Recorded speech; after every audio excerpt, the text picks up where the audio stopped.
Yun o, mabuhay na naman po kayong lahat mga nerd, mga kakay. Nandito tayo ngayon sa Las Palmas, Quezon, Santa Maria, Bulacan. Ayan, ganda ng tirik ng araw at isa nga sa ating pinuntahan dito yung magawa ng chicharong isda. Nag-crave tayo ngayon sa chicharong isda. Puntahan natin sila, kilalanin natin, alamin natin paano ito ginagawa, ano ba ang potensyal ng negosyong ito. Tara, samahan niyo ako. Tao po. Good next. Uy, sana ako sa'yo. Nauna pa sa akin, nandito na sa loob si Chef AJ. Maupusan mo ako eh. Ayan, ako, kamusta siyempre. Ay, ito, nandito na sila ma'am at sila sir. Tara, pasok tayo. Magandang araw po sa inyo. Ayan, si Ma'am Irish at si Sir Jeff, no, ang gumagawa ng Jeff's Fish Chicharon. Nako, ayan ha. Paano nag-come up yung kwento about Jeff's Chicharon? Bakit kayo nag-start ng chicharon business? Yes. Since si husband po ay nag-work from home, gusto naming maximize po yung oras namin. Sabi ko, bakit hindi ako mag-business?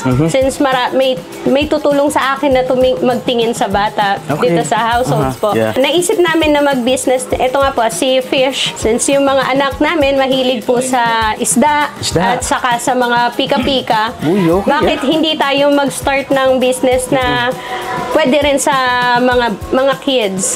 Habang nagbi-business ako, na-enjoy ng kids at nasi-share ko din yung fresh and healthy snacks po ng mga kids ko sa ibang tao po. Ano to, ma'am? Meron po ba kayong background sa kitchen or something like that? Bakit kayo natutong magluto nito? Actually, dahil 18 years na akong housewife, plain housewife, mahilig po akong magluto, mag-explore po sa kitchen. Since yun nga, mga kids ko, gusto ko yung healthy nga po.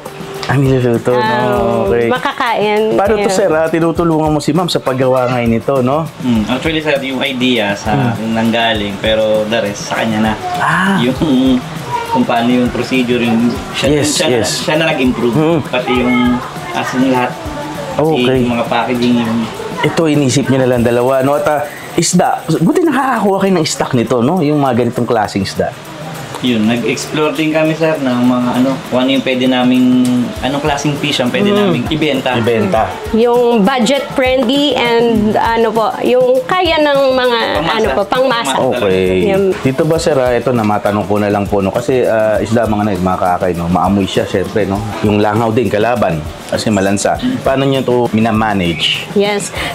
Sa lansa, sir, ayun nga, meron tayong pagbababad ng fish before natin para mabawasan or males yung lansa niya. Okay. And then sa production po, pagdating sa mga insect, sa gabi po kami gumagawa ng slicing. Kasi po sa gabi, napansin po namin ni Mr. na pagka tanghali kami gumagawa, ang daming langaw. Tapos sabi ko, bakit hindi tayo mag-try sa gabi? Yes. Sa gabi tayo maggawa ng fish chicharon since wala nang makukulit na kiddos, wala na rin yung makukulit na langaw. Then, yan, sinusulit namin yung gabi namin sa paghihiwa ng isda. So, nag-start kayo, sir, and ma'am, paano to? Konti pa lang ba? Tapos dumami ng dumami? Kamusta po ang takbo ng negosyo? Yes, sir. Nag-start po kami, nag-try kami sa bayan po, bumili kami ng 2 plates lang. 2 plates? Yes po. Nag-try kami, 2 plates lang muna. I-try natin kasi parang nakatakal-takal po siya sa palengke. So, try muna tayo ng 2 plates. Ngayon, kung uubra as fish chicharon, why not go tayo? Pina-free taste namin siya sa ibang tao. Okay.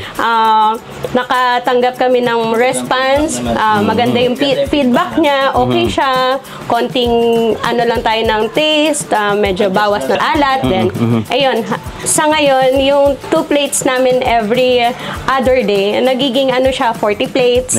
Minsan 50 plates pa. Minsan, yung isang nagtitinda, kumukuha na siya sa iba. Para lang, dati, may supply sa inyo, may supply sa amin. Okay. Dati, ako yung pumupunta sa bayan po para bumili. Ngayon, dinideliver na nila kasi para po less na yung logistics nyo. Galing, no? Super. At least naman kahit pa paano meron ng pagbabago, no? Improvement. Yes, Nag-improve sir. talaga, no? Sobrang thank you din po ako sa mga tulad niyo po. Yan, napo, salamat. May mga... Yeah. Yes, po. Yes, no? Mag-promote. Ayan, at syempre, no, pwede nyo po silang imbitahan na ngayon, ma'am at sir, kung gusto nilang bumili nito, paano sila makaka-avail nung inyong fish chicharon. Yan. You can PM us sa FB page namin. It's Japs Fish Chicharon po.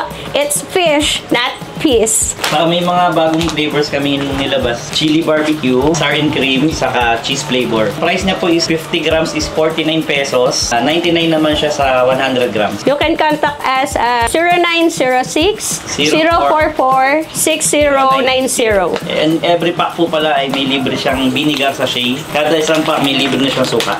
After natin siyang i-brine ng 4 hours sa dalawang herbs po, ito na po yung magiging result niya. For deboning na po yung ating raw fish po. Slicing and deboning na po tayo. Kailangan po kasi medyo maingat yung pagkaka-debone natin since medyo matatalim po ang tinik ng maya-maya.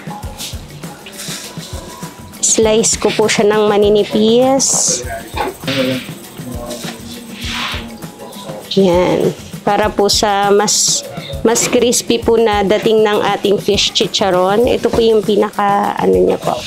Ito po yung pinaka regular size po ng chicharon natin. And then, i-air dry natin siya. Then, ang mahirap dito yung deboning po Kasi sobrang ingat po. Since, alam ko pong may mga batang kakain. 10 a.m. Tapos ako na 5 p.m. Ito yung tinik. For disposal siya.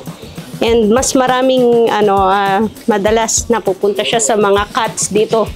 Sa mga stray cats. Inilalagaan namin po for stray cats po sa surroundings po. Mga walang nag-aalaga. Para walang sayang po yung fish. Kaya pag bumili po kayo ng aming fish chicharon, hindi lang po kayo mabubusog, pati po mga pusa po na nasa paligid.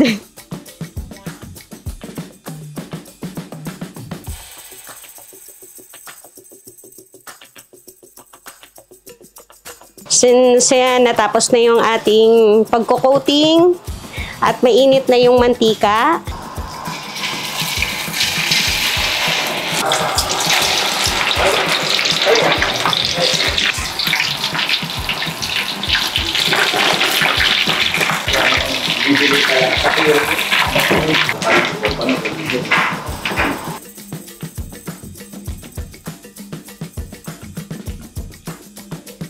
ito na po yung finished product ng Japs Fish Chicharon po. Ready to serve kila Kuya Dex. Enjoy your Japs Fish Chicharon, Kuya Dex. Home-based business, mga Noit, mga Kaakay Chef, no? Isa sa mga ipinapakilala natin ngayon at andito nga tayo sa Santa Maria, Bulacan, Chef. Las Palmas. Las Palmas, no? Kilala ang lugar na ito, ang Bulacan, sa mga chicharon. At syempre, mga Noit, mga Kaakay, hindi mawawala ang isang bagong-bagong innovation dito sa Bulacan na Santa Maria. Gawa ng Japs, syempre, no? Japs Food Products, Fish Chicharon. Yeah. Healthy. So, ako, parang tingin ko, although siyempre, piniprito pa rin sa mantika, less less, alam mo na, yung cholesterol versus regular pork na ginagawa natin. Kumbaga, healthier yung binibigay nila ngayon. Healthier version. Na chicharon. Ayan. At mga Noit, mga Kakay, mabuhay na naman kayo. At dito na naman po kami. Nakatakas din kahit paano isang araw.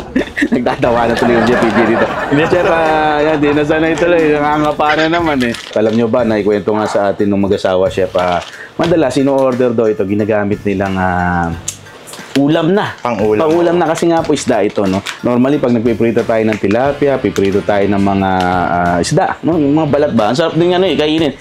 Correct, no? Diba yung alam mo ba? Crispy. Oo, yung tilapia, mga Noit, mga Kakaya, hindi nila, lingid sa kaalaman nila, Chef, ng mga nanonood sa atin ngayon.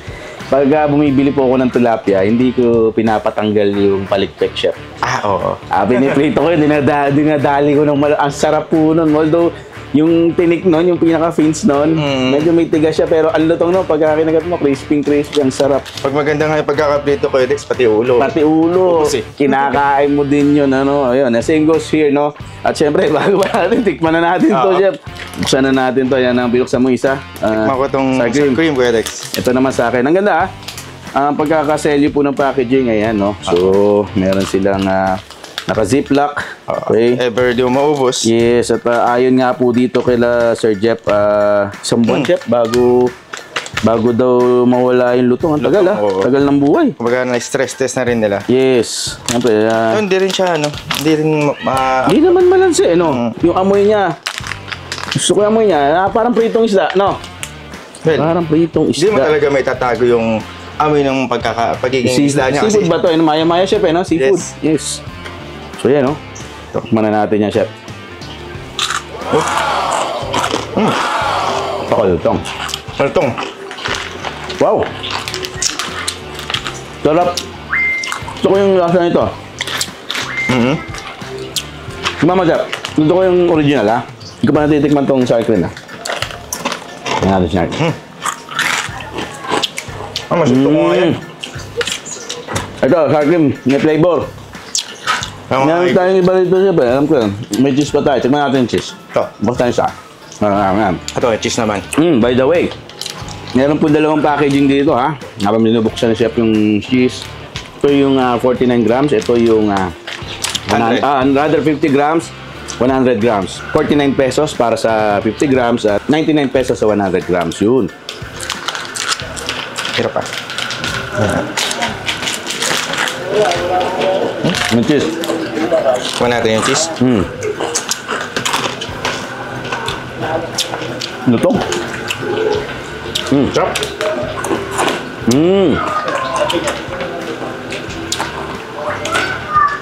Para sa akin, ha? Kung ako po tatanungin nyo, itong original, ang Ako, solid, solid, no? Solid ang lasa nitong original. Pero ito, choices naman nila to. Oh, yan. Ano, kung gusto nila ito. Buksan ko rin yung chili barbecue. Ito, kaka-launch lang daw nila to, Chef. Ito yung mga bago nilang flavoring, no? Meron ng cheese, meron na nga pong garlic, sour cream, at saka yung barbecue, something, chili barbecue, no? Ito, chili barbecue. Binubuksan ko. Ang sarap. Pwede mo ulamin talaga, eh. Hindi mo matigilan ko, Alex, ha? Ito yung mga pagkain. Pag binuksan mo, kung saan upuan nyo, Hindi mo na matitigilan. hindi titigilan to, basta eh. Parang mani. Parang mani. Pero the better version ng talagang piga-pigang, inukot-kot-kutin, Ito, Alex. Chili barbecue. mangang. Ano din? Gagatin yung anghang niya. Nanganga. So, the best, no? At pag bumili kayo nito, order po kayo nito, sama na may suka na sila binibigay. Ayan, no? So, yan. Isa sa mga, sabi ko, bumili ba ako sa Innovation Chef kasi bihira ang nagawa nito, no? Meron man ito, siguro, alam ko, Chef, sa mga bandang Mindanao, no? Gensan, kung saan yung may maraming nagdadaing. Ayan. Yes. Ganyan po yung ginagawa, no? Somehow, para po siyang daing, pero yung daing na masarap, hindi maalat, no? Premium. Premium na daing. Ang sarap kainin. Yun ang lasa niya, no? Para po sa mga nagku-curious, siyempre, pwede kayong umorder nito para matikman. Yung mura-mura. 100 pesos, tsaka po, 99, tsaka, lagyan natin sa 150 pesos, no? Ang laki po nito, ang dami ng laman, no? Sulit na yung 100. Sulit yung 100 pesos, sulit. 100 grams. Saan sila pwede umorder, Chef? Siyempre. Check lang nila yung Facebook page, syempre yung Japs Fish Charon. Yun. Nakikita nyo sa Facebook yan. Message kayo dyan. Kaya mag-order kayo, no, para matikman nyo. Supportahan po natin Japs Chicharon, no? Isa sa mga negosyong Pinoy na, alam mo na, trying sila Sir Jeff, no, na may pakilala. Kaya po nandito kami ngayon. Siyempre, support SMEs tayo, no? Yun, support local. Yan. Hindi ko matigilan. May ba niya ginagawang pulutan to, Chef, no? Sabi nga nila, pag tanghali daw in order, ulam yan. Bagay. Pag gabi na, pulutan na daw. Yes.